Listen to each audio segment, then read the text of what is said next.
आम बेसी खोलने को चाहूनु आ बेसी बेसी जदि मुझे दूसरी 7 दिन समय आज्ञा 7 दिन भितर नदेले मुझे तथ्य रखी सब तक मीडिया सामने थोबी आ मुहँ टेकी बाट चली पारि तथ्य नुह मुझे कहली पूरा 21 तारिख लास्ट डेट आगे 21 तारिख पर मुझे तथ्य आपको देदेवी आप देते 21 तारिख पर जब मोर किसी समाधान न करती ताले मु जहाँ करी आप देखिए मुझे तो करें सब सत कथा मीडिया सामने थोदेवी तथ्यटा कि ठीक टाइम देवी एवं देवी ना एवं देले मुझे चाहूनी किसी मुँह खोलिक कथाटा खराब कर भले भले समाधान हो जाऊ आपड़ जब किसी तथ्य देवेनि तब मीडिया ठू कौन आशा रखुच्छे ये जे आमर पार्टी छुट्टी है 12 तारिख पार्टी जो छुट्टी है सिंह बाहिनी मुझे तो वर्ष है सिंह बाहिनी थी तो पार्टी छुट्टी है 12 तारिख मत कहले आकाउंट रे पैसा जीव आकाउंट रे पैसा जीव आप जातु मुझे ना मत पैसा दिंतु ना मुझे पेंडाल चढ़ी ना जेहेतु छुट्टी हो पार्टी आम तो रहीबुन ना कल सकाଳେ पैसा देवे कि नदेवे ना आप विश्वास रखु फकाबू कहले जेहतु फकाबू सहित मोर भल संपर्क आउ कटियाबू कहले से आप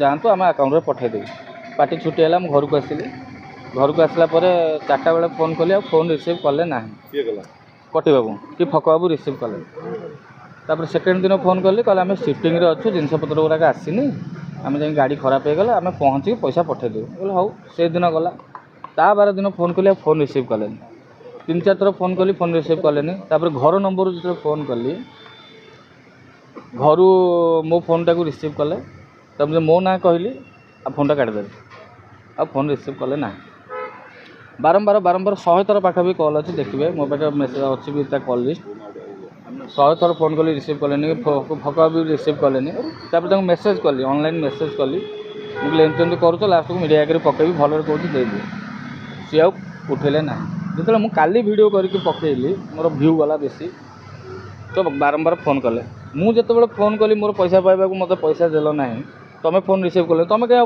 तुम फोनटा को रिसीव कर तुम पैसा पठे सार देन तापर मु फोन रिसीव करी एक कथा कहली वॉइस भी रिकॉर्डिंग रखी आपन को मुझे देदेवी आप देखिए तापर काली आउ फोन कले ना एपर्यंत मोर पैसा देने मो सब प्रमाण अच्छी मो पाखे मुझे देखे दूसरी फोटो उठे रखी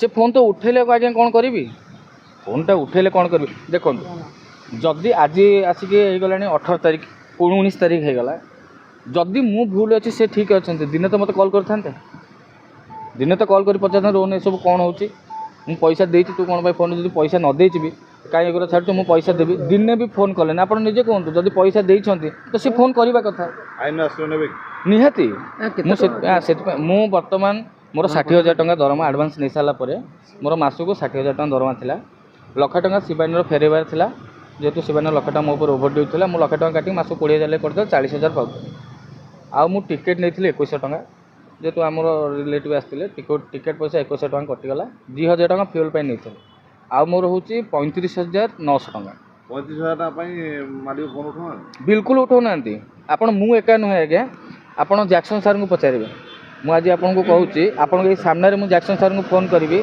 सबू प्रेम गप अधारू सारे नाटक आसिक वर्षे सरिक नाटक पूरीगला आज पर्यटन से रेमुनेसन पाई ना आउ किछि दिन अपेक्षा करूँ समस्ते बाहर केते वर्ष आपन थिले पार्टी सिंह बाहिनी तो यही वर्ष गोटाए वर्ष होती पार्टी 35,000 ना मीडिया को आसवा कथा ना शुणु मु गोटे जिन खटी काली सकाଳେ आपड़ खटी पैसा पाइबेनि आप कौन करेंगे फोन कर हारास हे आप कौन करेंगे थाना को जी पारे आगे आगे मुझे आग जनइली मुझे देखूँ मेसेज भी स्क्रीनशॉट देखूँ मु मेसेज भी रखी आग जनइली किसी रिप्लाई नहीं आप आगे सामने अच्छे मेसेज किसी रिप्लाई देले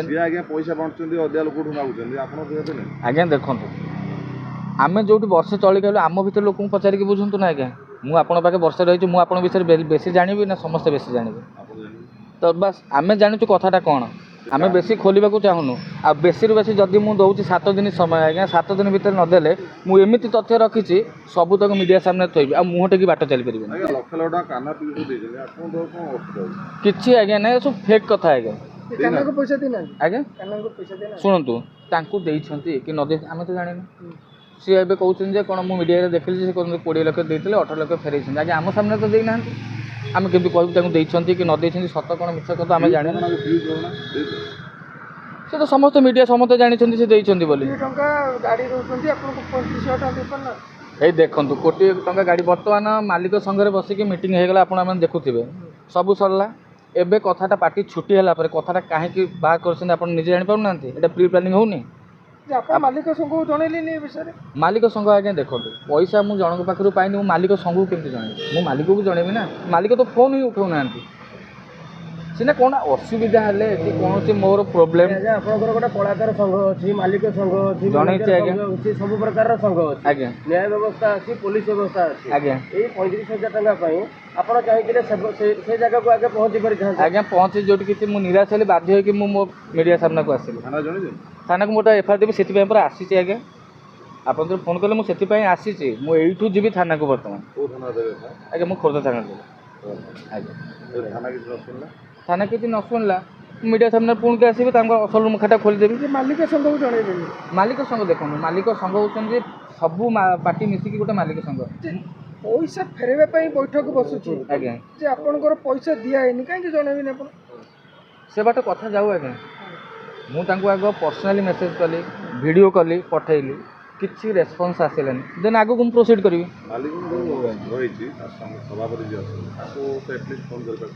ଆଜ୍ଞା ସେ ଦେଖନ୍ତୁ, ଯେହେତୁ ନୂଆ ପାର୍ଟି ବର୍ତ୍ତମାନ ବର୍ଷ ସରିଗଲା, ସେମାନେ ବହୁତ ବ୍ୟସ୍ତରେ ଅଛନ୍ତି। ଏମିତି ବି ଯାତ୍ରା କଥା ପାଇଁକି ବହୁତ ସମସ୍ତେ ଟେନସନ୍ରେ ରହୁଛନ୍ତି। ବ୍ୟସ୍ତରେ ବୋଲି ଆପଣ କେମିତି ଜାଣିଲେ? ଆପଣ ଜଣେଇଥିଲେ କି ତାଙ୍କୁ? ମାଲିକ ସଂଘକୁ ଏବେ କ'ଣ ଜଣେଇବି? ଆଗ ନିଜ ଭିତରେ ସମାଧାନ କରିକି ତାପରେ ମାଲିକ ସଂଘ ଯଦି ବେଶୀ କିଛି ହେଲା, ମୁଁ ପର୍ସନାଲ ଆଇଡ଼ିରୁ ପକେଇକି ଭିଡ଼ିଓ ପକେଇଲି, ବୁଝିପାରିଲେ ନା?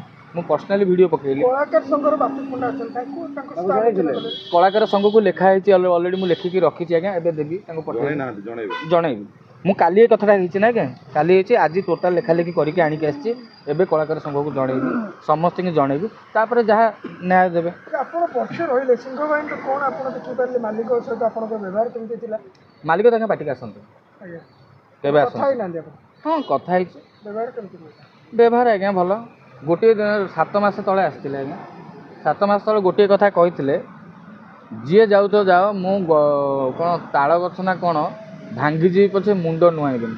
କିଏ ଆଜ୍ଞା ଖାଇଲା, କିଏ ରହିଲା, କ'ଣ କଲା, କିଛି ମୁଣ୍ଡ ପୁରେଇବାର ନାହିଁ। ଯେହେତୁ ଗୋଟେ ବର୍ଷ ଅଛି, ଆମେ କେମିତି ବର୍ଷ କାଟି ଦେଇକି ପଳେଇ ଆସିବୁ, କିନ୍ତୁ ପଇସା ନଦେଲେ ଆଜ୍ଞା ବର୍ଷ କହିଲେ ଯେ 60,000 ଟଙ୍କା ବଦଳରେ 40,000 ପାଉଥିଲେ, କାହିଁକି ପାଉଥିଲେ 40,000? ଆଜ୍ଞା ଶିବାନୀର ମୋର 1,00,000 ଟଙ୍କା ଓଭର ଡ୍ୟୁ ଥିଲା। ସିଏ ମାଲିକ ଆପଣଙ୍କୁ ଦେଇଥିଲେ 1,00,000 ଟଙ୍କାଟା, ସେ ଦେଇଥିଲେ ଆଜ୍ଞା।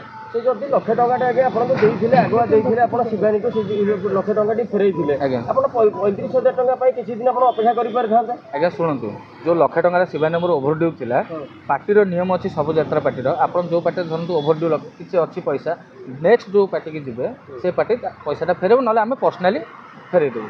ଯେହେତୁ ମୁଁ ସିଂହବାହିନୀକି ଆସିଲି, ସିଂହବାହିନୀ ସାଙ୍ଗେ ମାଲିକର ଚୁକ୍ତି ହେଇଗଲା, ସିଂହବାହିନୀ ମାଲିକ ତାଙ୍କୁ ପଇସା ଫେରେଇଦେଲେ, ମୁଁ ବି ସାଇନ୍ କରିଦେଲି, ସିଂହବାହିନୀ ତାଙ୍କ ପଇସା ଫେରେଇଦେଲେ। ଯେହେତୁ ମୋ ପଇସାଟା କାଟିବେ ନା, ତେଣୁ ପ୍ରତ୍ୟେକ ମାସ ମୋ ଆକାଉଣ୍ଟକୁ 20,000 ଆଜ୍ଞା। ମାଲିକ କିଛିଟା ଗୋଟେ ଅସୁବିଧାରେ ଥିବେ, କିଛି ଦିନ ଆପଣ ଅପେକ୍ଷା ବି କରିପାରିଥାନ୍ତେ। କିଛି ଅସୁବିଧା ନାହିଁ ଆଜ୍ଞା। କ'ଣ ଅସୁବିଧା? ବାହାରେ ଆପଣ ନିଜେ କହୁଛନ୍ତି ବା ନିଜେ ଦେଖୁଛନ୍ତି, ମୁଁ 1,00,000 ଟଙ୍କା ବାହାରେ ବାଣ୍ଟୁଛି, ମାତ୍ର 35,000 ଦେଇପାରୁନାହାନ୍ତି। ଅସୁବିଧା କ'ଣ ଅଛି ଆଜ୍ଞା? ଆପଣ ନିଜେ କୁହନ୍ତୁ। ମୋତେ କହିଲେ ଟ୍ରାଞ୍ଜାକ୍ସନ୍ଟା ଲିମିଟ୍ କ୍ରସ୍ ହେଇଯାଇଛି। ଲିମିଟ୍ କ୍ରସ୍ଟା ଆଜ୍ଞା 8 ଦିନ ଲିମିଟ୍ କ୍ରସ୍ ହେଇଯିବ। 35,000 ଟଙ୍କା ପାଇଁ 8 ଦିନ ଲିମିଟ୍ କ୍ରସ୍ ହେଇଯିବ କି? ଆପଣ କହୁନାହାନ୍ତି। ଯଦି ନଦେବେ ଆଜ୍ଞା ମନା କରିଦିଅନ୍ତୁ, ମୁଁ ବିଲକୁଲ କହିବିନି। ମୁଁ ଭିଡ଼ିଓ ଯେଉଁ ପକେଇଛି ମୁଁ ଡିଲିଟ୍ କରିଦେବି, ମୋର ଦରକାର ନାହିଁ। କିନ୍ତୁ ଥରେ ତ ଆଟଲିଷ୍ଟ ଫୋନ୍ କରିପାରିଥାନ୍ତେ। ଯେ ଏଇ ଯେଉଁ ମାଲିକ ଆଉ କଳାକାର ଭିତରେ ଯେଉଁ ଝଗଡ଼ା ଚାଲିଛି, ଆର ଅନ୍ତ କେବେ ଘଟିବ? ମାନେ କଳାକାର ମୁହଁ ଖୋଲୁଛନ୍ତି, ସେପଟେ ମାଲିକ ମାନେ ମୁହଁ ଖୋଲୁଛନ୍ତି। ଆଜ୍ଞା କିଛି ଏ ଭିତରେ ଝଗଡ଼ା ନାହିଁ, ନିଜ ଭିତରେ ଆପୋଷ ବୁଝାମଣା ହେଇଗଲେ ସବୁ ଠିକ୍ ହେଇଯିବ। ଝଗଡ଼ା କିଛି ନାହିଁ। କିଛି ଜଣଙ୍କ ପାଇଁକି ଆଜି ଯାତ୍ରା ଆପଣ ମୁଁ ଯଦି ନା ମୁହଁ ଖୋଲି ବହୁତ ଖରାପ ହେଇଯିବ।